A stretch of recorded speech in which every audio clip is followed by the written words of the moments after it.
So I say before you today, as a humble man with humble origins, and a mother who worked 3 jobs a day just to provide and pay the bills, a person who had been in the military and was willing to sacrifice everything, a man who has volunteered as one of the 950 patriots that went to Syria and helped destroy the caliphate.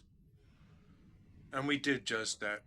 950 of us against 40 to 43,000 of these evil, wicked terrorists,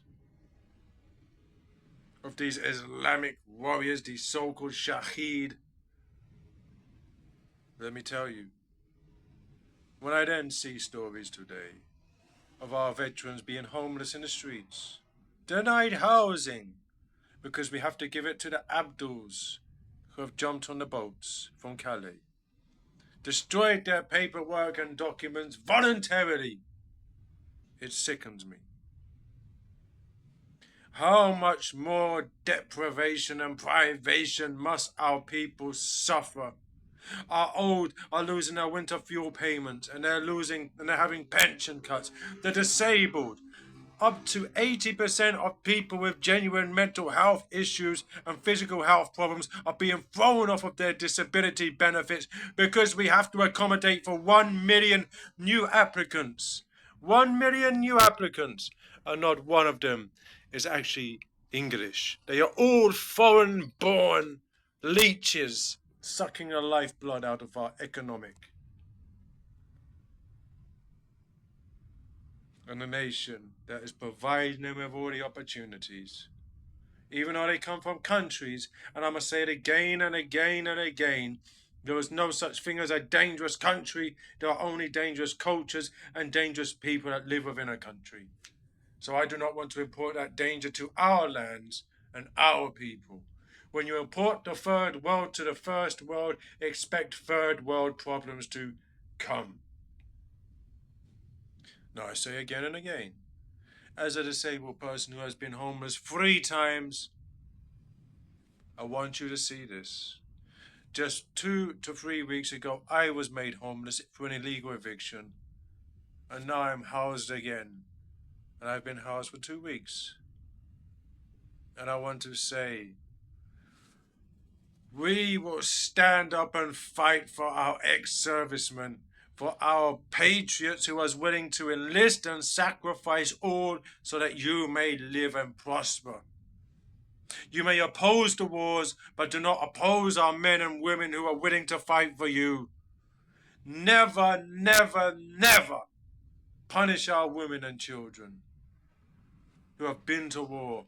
Never, never, never punish our disabled and our elderly because a bunch of Abduls shouting Allahu Akbar jumped on a boat from Calais to Britain. I will say it again and again, Nigel Farage, and this is pointed to you. Removing us from the European Court of Human Rights may make it easier to deport a few peoples, but it does nothing to stop the flood of these Islamic colonialists, who are largely males, coming to our country. What will stop that is revoking us from the Dublin Accord and the migration pacts, which mandate we must take them in. I say no more of tolerating the intolerant. Islam is not a religion. It is a filthy, vile, totalitarian, divergent political ideology that must be scrubbed out of Britain the same way the Labour Party and the Conservative Party must be scrubbed out of Britain for covering up the sex crimes of these Islamic colonialists for so long. Oh, but what about the doctors that are coming and the nurses? We don't need them. According to the Office of National Statistics and the Home Office, you can see that a rise in doctor-patient sexual abuse and violations, 38% rise. And out of that 38%, every single one of them was foreign-born doctors. These people cannot control themselves. They are controlled by their penises.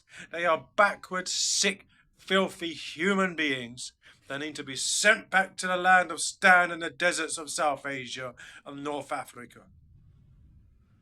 Our people must be put first. We must not be scared and browbeaten by them. We have been not defeated, but oppressed since Alistair Campbell and Tony Blair and his filth came into our power in 1997. We must say this: no more, no more, no more. And we also have a cost of living crisis in the UK because you keep electing economic and scientific illiterates. Oh, but a green agenda, net zero. What a bunch of rubbish. Get rid of it. Oh, but we must raise taxes to fill the blanks in the blah, blah, blah, blah, blah, blah, the black holes. The black holes that you created through spending recklessly and raising the taxes on people in a state of crisis, of a cost of living crisis, does nothing other than deepen that cost of living crisis. You people are economic illiterates. You don't know what you're doing. I have come from homelessness to something. I am moving from something to a lot more. And when I get to a lot more, we will bring back Britain and save Britain. We will. One of the good things that I must say about President Trump and 60 years ago, 70 years ago, President Kennedy, was they did not need funding from filthy lobbyists who then expect for their money something in return. That is a form of corruption. We must self-finance our own movements and our own parties. We must bring the banner of the British Patriotic Workers back. We must be prepared to be the forebearers of the work that our ancestors and forefathers had done with honor, valor, and dignity, and patriotism, and love, and we must not sacrifice it for the sake of diversity. Diversity divides the nation. It is not our strength. Strength comes through unity, and unity only. We must not fall for the Marxist, socialist paradigm that it is class divided. We must go after those who have more because we are too lazy to work and we are envious to fight. It is beautiful on paper, but suicidal in reality. These middle upper class Marxist snobs must learn to keep their filthy mouth closed, because when real men of power come to power, we will scrub them from the political map as well.